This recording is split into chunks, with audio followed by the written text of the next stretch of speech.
இன்றே டவுன்லோட் செய்து உங்கள் ஃபேவரட் ஷோக்களை என்ஜாய் பண்ணுங்க. என் அயலிய நான் போலீஸ் வேலைக்குலாம் அனுப்ப மாட்டேன், அவ்வளவுதான். செல்லம்மா, தினமும் நான் வேலைக்கு போகும்போதெல்லாம் எங்க நடக்க கூடாத ஏதாவது நடந்துட்டா அயலிய யார் பார்த்துப்பாங்கன்னு ஒரு கவலை இருக்கும். ஆனா இன்னைக்கு எனக்கு அது முழுசா போயிடுச்சு. ஏன்னா ஒருவேளை நான் இல்லைனாலும் நீ அயலிய பார்த்துப்பேன்னு எனக்கு நம்பிக்கை இருக்கு. போட்டணும். இப்ப எதுக்கு இந்த மாதிரிலாம் பேசிட்டு இருக்க? உண்மையை தானே சொல்றேன். அயலிய பெத்தது வேணா நானா இருக்கலாம், ஆனா இவ வாயில இருந்து வந்த வார்த்தை அத்தை தானே. என்ன பொறுத்த வரைக்கும் இவதான் எனக்கு முதல் குழந்தை. சரி சரி, இப்ப எதுக்கு எதையோ பேசிட்டு இருக்கீங்க? அர்ச்சனா, நீ போய் ட்ரெஸ்ஸ மாத்திட்டு வாமா. நேரமாகுது, குழந்தைக்கு பேர் வச்சிடலாம்.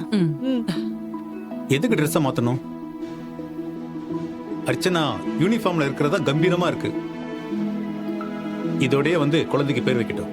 ஆமாமா, உங்களை இந்த யூனிஃபார்ம்ல பார்க்கதான் எனக்கு ரொம்ப பிடிச்சிருக்கு.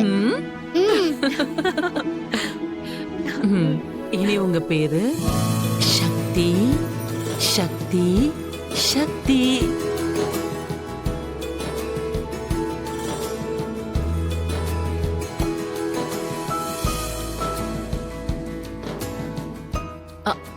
பேர் நல்லா இருக்கு. நல்லா இருக்குல்ல?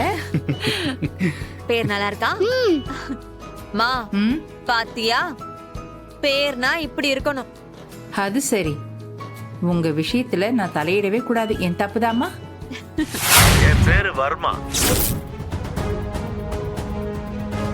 கடத்தல், கட்ட பஞ்சாயத்து, ரவுடிசம்னு சுய தொழில் பண்ணிட்டு இருக்கேன். இப்ப ஞாபகம் வந்திருக்குமே.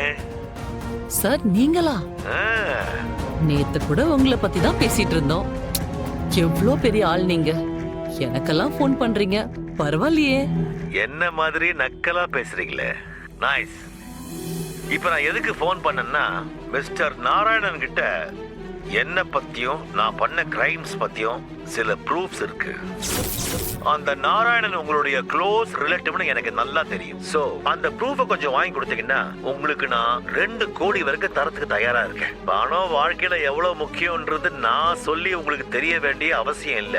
என்ன சார் நீங்க, நாராயணன் கிட்ட இருக்கிறது சாதாரண ப்ரூஃபா? அதுக்கு 2 கோடி தான் மதிப்பா? என்ன சார் நீங்க 4 கோடி வரைக்கும் கொடுப்பீங்கன்னு பார்த்தேன். Yes, done. என்னது, 4 கோடி தரீங்களா? என்ன சார் இப்படி சர்ப்ரைஸ் பண்றீங்க? என்னது 2 கோடி 4 கோடின்னு பேரம் பேசிட்டு இருக்கா? அதுவும் ஏன் புருஷன் பேர சொல்லிட்டு இருக்கா? என்னால நம்பவே முடியல. நீங்க இப்படி உடனே ஒத்துக்கிட்டத நினைக்கும் போது நான் இன்னும் அமௌண்ட் அதிகமா கேட்டிருக்கலாம் போல தோணுது.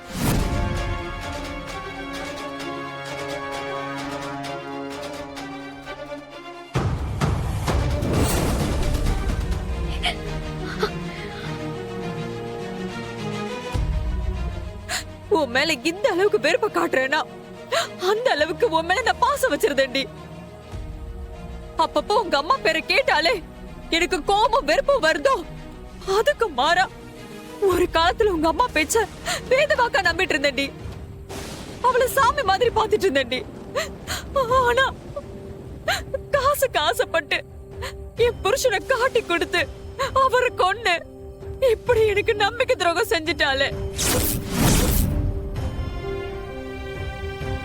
அவ மட்டும் அந்த போனை எடுக்காம இருந்திருந்தானா இன்னைக்கு என் பொண்ணுக்கு அப்பா இருந்திருப்பாருடி. ஹலோ நாராயணா, எங்கப்பா இருக்க?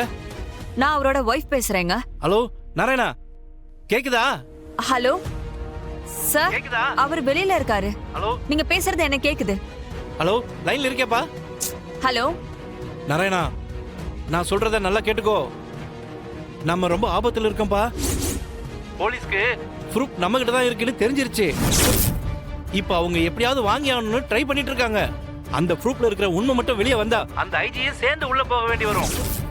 அதனால போலீஸ் நம்மள கொல்ல கூட ட்ரை பண்ணுவாங்க. நீ இப்பவே அந்த ப்ரூஃபை எடுத்துட்டு வா. நம்ம உடனே அதை கோர்ட்ல சப்மிட் பண்ணிடலாம். அப்புறம் அவங்களால நம்மள ஒண்ணும் பண்ண முடியாது. சீக்கிரம் அந்த ப்ரூஃப் ப்ரூஃப் எடுத்துட்டு வாப்பா. என்னம்மா போன்ல யாரு? என்னப்பா பதில் பேசாமே இருக்க? நாராயணா, நாராயணா, ஹலோ சொல்லுங்க நாராயணா, நான் பேசுறது கேட்டுச்சா இல்லையா? அண்ணா. சரியா கேட்கலண்ணே. அட என்னப்பா நீ, நான் எவ்வளவு முக்கியமான விஷயம் சொன்னேன், நீ இப்படி பண்றியே? அண்ணே இங்க கொஞ்சம் சிக்னல் ப்ராப்ளம், அதான் சரியா கேட்கல. சொல்லுங்கண்ணே. நாராயணா, அந்த வர்மாவுக்கு ப்ரூஃப் நம்ம கிட்ட தான் இருக்குன்னு தெரிஞ்சிருச்சு. என்னண்ணே சொல்றீங்க? ஆமாப்பா, அவன் மட்டும் இந்த கேஸ்ல மாட்டினான்னா அந்த ஐஜியும் சேர்ந்து தான் மாட்டுவாரு. அதனால இந்நேரம் போலீஸ் ஃபோர்ஸ் நம்மள ஃபாலோ பண்ண ஆரம்பிச்சிருக்கோம். எக்காரணத்தை கொண்டும் அந்த ப்ரூஃப் மட்டும் அவங்களுக்கு கிடைக்கவே கூடாது. நீ உடனே கிளம்பிங்க வா, நம்ம அந்த மேஜிஸ்ட்ரேட்ல போயிட்டு ப்ரூஃபை சப்மிட் பண்ணிடலாம். சொல்லு அர்ச்சனா, என்ன விஷயம்? அந்த வர்மா சம்பந்தப்பட்ட ப்ரூஃப் உங்ககிட்ட இருக்கா? ஆமா. அப்போ உடனே அது என்கிட்ட கொடுத்துருங்க. நான் எதுக்கு அதை உங்ககிட்ட கொடுக்கணும்? அண்ணா ப்ளீஸ், நான் சொல்றத கேளுங்க. அது என்கிட்ட கொடுத்துருங்க. முடியாது அர்ச்சனா. அதனால உங்க உயிருக்கு ஆபத்து இருக்கு. நான் சொல்றத தயவு செய்து புரிஞ்சுக்கோ. இல்ல அர்ச்சனா, நானும் எங்க எடிட்டரும் இப்பவே அந்த ப்ரூஃப் எடுத்துட்டு இப்பவே மேஜிஸ்ட்ரேட்ட போக போறோம். ஐயோ அண்ணா, அந்த எடிட்டர் அந்த வர்மா கிட்ட காசு வாங்கிட்டான் அப்படின்னு இப்போதான் அந்த ஐஜி எனக்கு ஃபோன் பண்ணி சொன்னாரு. தயவு செஞ்சு அவனை நம்பாத. நான் சொல்றது கொஞ்சம் கேளு. இல்ல, போலீஸ் இன்வால்வ் ஆயிருக்கிறத எடிட்டர் என்கிட்ட தெளிவா சொல்லிட்டாரு. அதனால உங்க ஐஜியை கூட நான் நம்ப மாட்டேன். ஏன்னா அதெல்லாம் உனக்கு சொன்னா புரியாது, நீயே பார்த்து தெரிஞ்சுப்ப. போலீஸ் இல்ல, சிஎம்ஏ இன்வால்வ் ஆயிருந்தாலும் அந்த ப்ரூஃப் தப்பானவங்க கைக்கு போறதுக்கு நான் விட மாட்டேன். அதை என்கிட்ட கொடுத்துருண்ணா. அண்ணா, உனக்கு என் மேல நம்பிக்கை இருக்குல்ல? என்ன நம்பு. தப்பு பண்ணவங்க யாரா இருந்தாலும் அவங்களுக்கு 100% தண்டனை வாங்கி தர்றது ஏன் பொறுப்பு. என்னங்க என்னங்க, நீங்க கிளம்புறத பார்த்தா எனக்கு ரொம்ப பயமா இருக்குங்க. செல்லம், இவ்வளவு நேரம் நானும் அர்ச்சனா பேசினது கேட்டியா? ஆமாங்க, ஆனா நீங்க பேசுறதுக்கு முன்னாடி அர்ச்சனா யார்கிட்டயோ போன்ல 2 கோடி 4 கோடின்னு பேரம் பேசுறதையும் கேட்டேன்.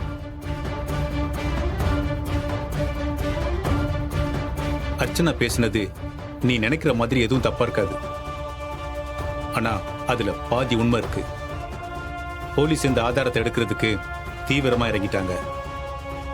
அர்ச்சனா தான் பாவம், தெரியாம அவங்க சொல்றத நம்பி எங்கிட்ட பேசிக்கிட்டு இருக்கா. அது என்னவா வேணாலும் இருந்துட்டு போகட்டுங்க.